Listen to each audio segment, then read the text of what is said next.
સમગ્ર દેશની સાથે દક્ષિણ ગુજરાત પણ મહાશિવરાત્રિના પર્વની ભારે હર્ષોલ્લાસ સાથે ઉજવણી કરવામાં આવી રહી છે। બારડોલી તાલુકાના ખલી ગામે આવેલા પૌરાણિક અને શ્રદ્ધાના કેન્દ્ર તમામ સ્વયંભૂ કેદારેશ્વર મહાદેવ મંદિર આજે વહેલી સવારથી જ શિવ ભક્તોની ઘોડા પૂર ઉમટી પડ્યું હતું। શિવાલયે બમ બમ બોલે અને હર હર મહાદેવના નામથી ગુંજી ઉઠ્યા હતા।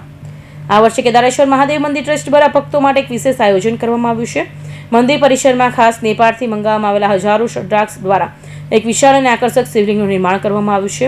અનોખા શિવલિંગના દર્શન કરવા માટે માત્ર બારડોલી જ નહીં પરંતુ આસપાસના અન્ય તાલુકાઓમાંથી પણ મોટી સંખ્યામાં શ્રદ્ધાળુઓ પહોંચ્યા હતા।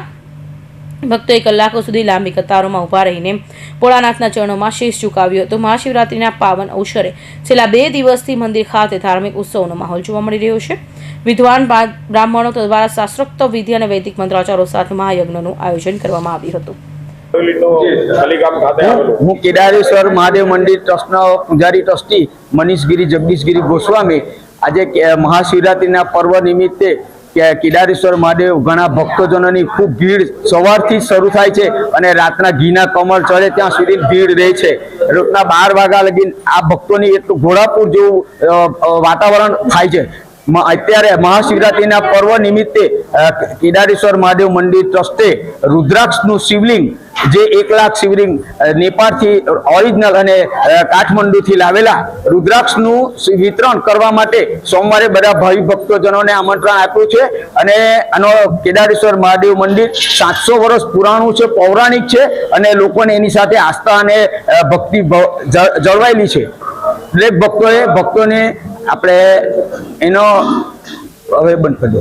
આ યજ્ઞની પૂર્ણાહુતિ બાદ સમગ્ર વાતાવરણ ભક્તિમય બની ગયું હતું। મંદિર ટ્રસ્ટના જણાવ્યા અનુસાર શિવજીની આરાધના માટે કરવામાં આવેલા આયોજનના હેતુ લોકકલ્યાણ અને વિશ્વ શાંતિનો છે।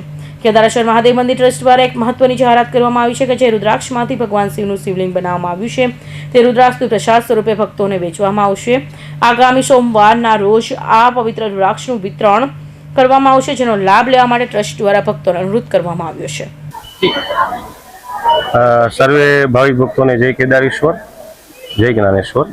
મારું નામ છે હિરેનભાઈ આચાર્ય શ્રી। આ સુંદર મજાનું મહાશિવરાત્રિ ઉપર પર્વ નિમિત્તે મહાશિવશક્તિ યજ્ઞનું આયોજન કરવામાં આવેલું છે। અહીંયા દ્વિદિન સાધ્ય એટલે કે 2 દિવસ સાધ્ય યજ્ઞનું આયોજન છે। 1 કલાકે યજ્ઞની પૂર્ણાહુતિ છે। શિવશક્તિ યજ્ઞ એટલા માટે એનું મહાત્મા એ છે કે શિવ અને શક્તિનો સમન્વય ભગવાન ભોળાનાથના મેરેજ થયા હતા અને એ જ નિમિત્તે આજે શિવ શક્તિનો યજ્ઞ કરી રહ્યા છે। ઘણા લોકો લઘુરુદ્ર કરતા હોય, શિવને યાદ કરતા હોય પણ મૈયાને કોઈ યાદ કરતા નથી। એટલે એવું આયોજન કરવામાં આવ્યું કેદારેશ્વર ટ્રસ્ટ તરફથી કે આપણે શિવ અને શક્તિનો સમન્વય કરી ભાવિ ભક્તોને શિવ શક્તિ યજ્ઞનું આયોજન કરીએ અને ભોગ બધા ભેગા મળીને સરસ મજાનું અહીંયા આયોજન કર્યું છે। તથા 1.25 લાખ રુદ્રાક્ષનું અહીંયા ઈશાન ખૂણાની અંદર જે મહારુદ્રની સ્થાપના કરવામાં આવે છે, ઈશાન ખૂણાની અંદર મહાદેવની સ્થાપના પણ થઈ છે। એના લોકો દર્શન કરશે અને સોમવારે બપોર 1 કલાક પછી એની પ્રસાદી તરીકે આપવામાં આવશે। અસ્તુ, જય કેદારેશ્વર।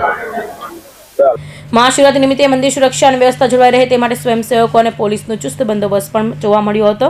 ભક્તો માટે ફરાળી પ્રસાદની પણ સુંદર વ્યવસ્થા કરવામાં આવી હતી। Suresh Rathod, Hind TV news, Bardoli.